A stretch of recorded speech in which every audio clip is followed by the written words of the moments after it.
Hi everybody. In our previous video you saw us taking honey from the hive, but now we're talking about the honey we brought home. And the process today will involve taking those frames of honey, taking the cappings off those cells through a process. We're going to show a couple different methods of doing that, and then putting it in an extractor and demonstrating how an extractor works. You may want to bring your hive tool in the house for this one, because these frames are just as sticky in the box as they were out in the bee yard. Using your hive tool will pry off a frame of honey. That is just beautiful capped honey, a total frame of honey that the bees have cured. They have reduced the moisture content from the nectar, which is normally 17% sugar, 83% water, and they've reversed those proportions by cooling it, by drawing air through the hive, fanning their wings, and evaporating all that water. So now it's really 17% water and 83% sugar. And that's the around there, close to it, is the consistency of honey. Don't expect each comb to be absolutely symmetrical. So you ask yourself, is it okay to extract honey from a frame where there are cells that are not capped over? Roughly, I would say if you have 75% of your frames capped over, then you're good to go. You can extract that. If you have roughly less than that, I'm talking about rough estimates now out in the field, then I wouldn't try to extract it, because the moisture content has not been reduced to the point where you could really call it honey. And if you try to extract it and bottle it, you could have a fermentation problem. So we'll take this frame of honey. We're going to demonstrate two methods of uncapping.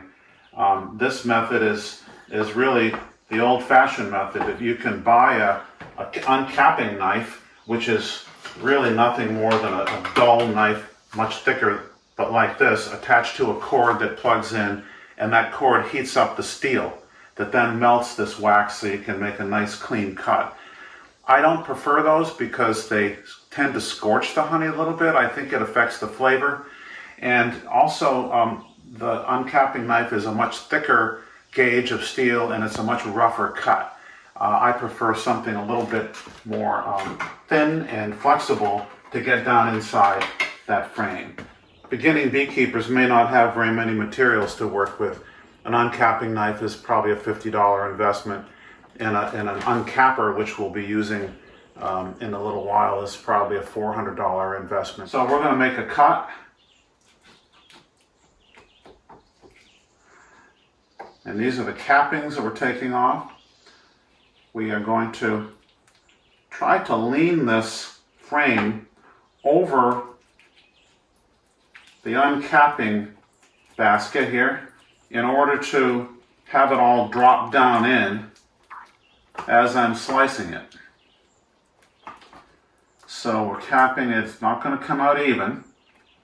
Maybe to make a second cut down through here and make sure that we get all the cappings off, because this frame is going to go in the extractor, and the honey will come out of these cells through centrifugal force. So we want the caps off so the honey can fly out into the extractor. We're right in this pot. We have a sieve, and the holes allow the honey to drip off the cappings and go right down into this pot. And it's a way to recover some of the resources that might otherwise be wasted. The wax is wonderful, clean, white capping wax, and I'm going to let that sit for several days for the honey to drain right out of it, as much of it as I can, and then the cappings can be melted down and made into fresh beeswax candles or anything else that you might want to use the beeswax for.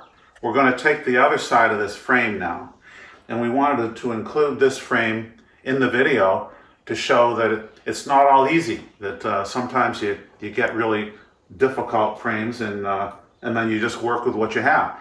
And then once again, we're using the point of the knife to break these little cells. So now we have a frame which has honey exposed on both sides, and we're going to put it into the extractor.